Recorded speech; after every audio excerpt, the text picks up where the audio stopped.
Assalamualaikum warahmatullahi wabarakatuh. Saya Muhammad Amir Ashraf bin Kamaru Baharin. Nombor metrik adalah I18203147 daripada kelas Tasawuf Islam. Hari ini saya akan menceritakan sebuah buku yang telah saya baca ataupun telah saya kaji, iaitu Pengurusan dan Pembahagian Harta Pusaka di Malaysia. Dan buku ini telah ditulis oleh Ahmad Tirmizi Abdullah, dan dia adalah cetakan kedua dan telah diterbitkan oleh Karfi Integrated Sendirian Berhad. Buku ini menceritakan secara menyeluruh daripada hari kematian si mati sehinggalah habisnya pembahagian harta faraid, termasuklah orang-orang yang layak menerimanya. Pertama-tamanya, buku ini menceritakan tertib untuk pembahagian harta pusaka, iaitu hak si mati itu sendiri walaupun dia telah meninggal, iaitu pengurusan jenazahnya.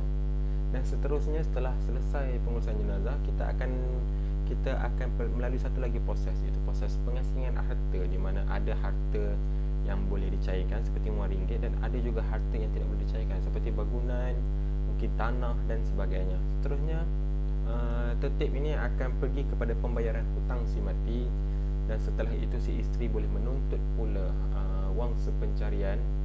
Dan seterusnya kita akan melihat kepada pelaksanaan wasiat untuk si mati sekiranya si mati ada meninggalkan wasiat. Dan yang terakhir adalah barulah kita akan melihat kepada faraid ataupun penerima-penerima yang layak menerima faraid ini. Dan buku ini juga menceritakan mengenai beberapa akta dan juga badan-badan yang terlibat secara langsung atau secara tidak langsung dalam membahagikan harta-harta si mati. Sebagai contohnya, kita ada mahkamah syariah, kita juga ada amanah raya, dan kita juga ada mahkamah tinggi. Selain itu, buku yang saya telah baca ini juga ada meletakkan beberapa isu mengenai faraid yang memang agak popular di dalam negara kita. Sebagai contohnya, kita ada waris yang hilang, kita ada waris patah titi, ataupun kita juga ada khunsa, dan juga kita ada isu anak susuan dan juga anak yang tidak sah taraf. Seterusnya, buku ini juga menceritakan tentang cara-cara kiraan faraid. Dan sebagai penulis, iaitu Ahmad Tirmizi Abdullah ini, beliau telah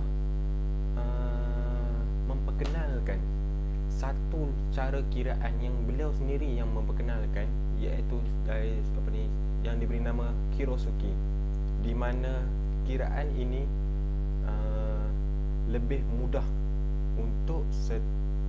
untuk waris-waris memahami mengapakah dia mendapat bahagian yang ini, mengapakah waris ini mendapat bahagian yang ini. Dan juga dia ada kiraan yang lebih simple ataupun lebih mudah, tetapi ada kiraan yang tidak menunjukkan berapa jumlah yang diterima, ada kiraan yang hanya menunjukkan berapa persen yang diterima. Tetapi kiraan yang telah diperkenalkan oleh Ahmad Tirmizi Abdullah, iaitu penulis buku ini sendiri, lengkap berapa persen dia terima, berapa jumlah sebenar yang diterima. Selain itu, saya mengambil masa kira-kira 1 minggu untuk menghabiskan buku ini secara keseluruhannya, daripada muka surat pertama sehingga muka surat yang terakhir, berikutan info ataupun maklumat yang disediakan dalam buku ini agak berat. Jadi saya mengambil masa seminggu untuk memahami secara keseluruhan konteks apa yang penulis buku ini ingin sampaikan. Jadi apa yang saya harapkan, buku ini dapat memberi manfaat kepada kesemua kita, khususnya orang kita Melayu Islam di Malaysia ini. Dan juga saya mengharapkan dengan adanya buku yang telah dicetak untuk kali kedua, yang kita tahu cetakan yang kedua dan ketiga adalah pembaharuan kepada cetakan-cetakan sebelumnya. Jadi dia akan memudahkan masyarakat kita untuk lebih memahami bagaimanakah proses akta, siapakah yang layak menerimanya, dan cara kiraannya, supaya kita tidak lagi mempunyai isu-isu yang selalunya akan membuatkan sesebuah keluarga itu ataupun adik-beradik itu renggang, dan paling teruk tidak langsung bertegur. Na'udzubillah min zalik. Sekian, itu saja yang saya ingin menceritakan tentang buku ini. Wassalamualaikum warahmatullahi wabarakatuh.